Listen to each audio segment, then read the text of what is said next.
देखिए, संविधान में अन्य शिक्षा संबंधी प्रावधान, यानी कि संविधान में कुछ अलग से शिक्षा के लिए कुछ बातें बताई गई, ठीक है। क्या बातें बताई गई हैं?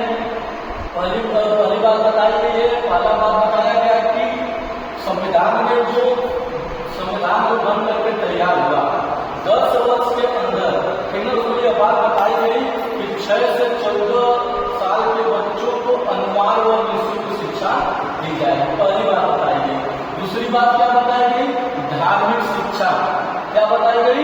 धार्मिक शिक्षा यह बताई गई कि कहीं भी किसी भी शिक्षण संस्थान में जो राज्य सरकार, धार्मिक शिक्षा यानी कि इसमें यह कहा गया कि राज्य सरकार जो अपने तरफ से जो धन खर्च करता है किसी शिक्षण संस्थान पर, तो उन शिक्षण संस्थानों में धार्मिक शिक्षा नहीं दी जा सकती, ठीक है। उसमें धार्मिक शिक्षा जबरदस्ती नहीं दिया जा सकता।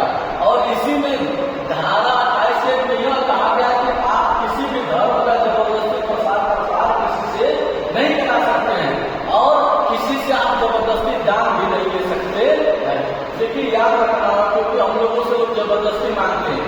हम रास्ता में चलते हैं, आप कहीं रास्ता में जाते हैं तो एक रस्सी बांध दी जाती है, खड़े होकर के चंदा मांगते। रस्सी बांधना, चंदा मांगना ये जबरदस्ती हुआ ना। तो पढ़े लिखे रहे कहे, देखो बाबू, अगर तुम नहीं मांगोगे तो तुम धारा 28 के मुजरिम हो जाओगे। धारा 28 के क्या हो जाओगे? मुजरिम हो जाओगे। तो जमानत नहीं मिलेगी, क्योंकि संविधान ने रोक रखा है किसी से आप जबरदस्ती चंदा दान नहीं ले सकते।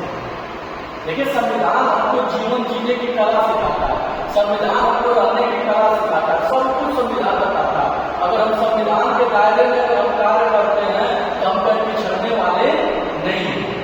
फिर कहता है कि अल्पसंख्यकों की शिक्षा धारा 30 में, इसमें यह बात बताई गई कि जहाँ अल्पसंख्यक रहते हैं, जहाँ उनकी संख्या कम है, वे जहाँ भी चाहें वहाँ अपनी संस्था का निर्माण कर सकते हैं। क्या कर सकते हैं? अपनी संस्था का निर्माण करके अपना प्रचार प्रसार कर सकते हैं। यह धारा 30 करता है। जिस प्रकार से आप देखेंगे, जहाँ मुस्लिम आबादी होगी वहाँ पर मस्जिद बना करके अपने अल्लाह से दुआ करते हैं। जहाँ आप देखेंगे ईसाई समाज रहता होगा, वहाँ चर्च बना करके क्या करते हैं? प्रार्थना करते हैं। जहाँ हिंदू समाज रहता होगा, वह अपना मंदिर बना करके ईश्वर की आराधना करता है। क्योंकि संविधान में दे रखा है कि आप अपना बना करके पूजा पाठ कर सकते हैं, लेकिन हाँ, किसी के जबरदस्ती जगह जमीन पर वारसा नहीं कर सकते। अगली बात बताई कि पिछड़े वर्ग की शिक्षा, जो धारा 17 में एक बात बताई गई, एक बात कही गई कि जैसे क्या होता है कि लोग छुआछूत की भावना रखते हैं कि यह इस जाति का है, इस जाति का है, इससे घृणा करेंगे। ठीक है, आप उसके साथ बैठ कर नहीं खा सकते हैं, लेकिन तो आप यह कह नहीं सकते हैं कि आप इस बिरादरी को तुम छुआछूत दूर रहो। आप यह नहीं कर सकते। यदि आप ऐसा करते हैं तो संविधान के धारा 17 का क्या कर रहे हैं?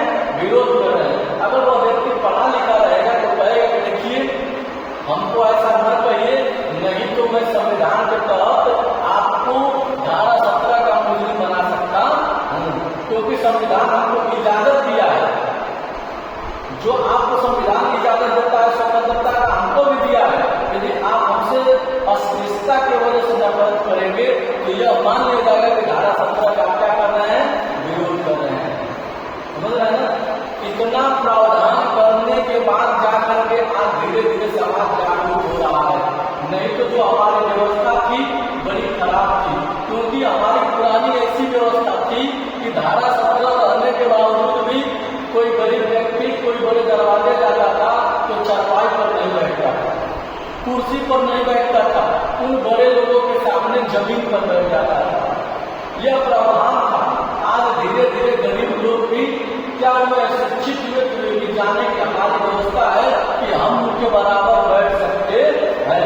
अगर वो हमको इस तरह से कहने के लिए मजबूर करेंगे कि जमीन पर बैठिए, तो आप तुरंत आप बोल सकते हैं, 112 नंबर बुला सकते हैं, कहिए कि देखिए ये हमको जमीन पर बैठा रहे हैं।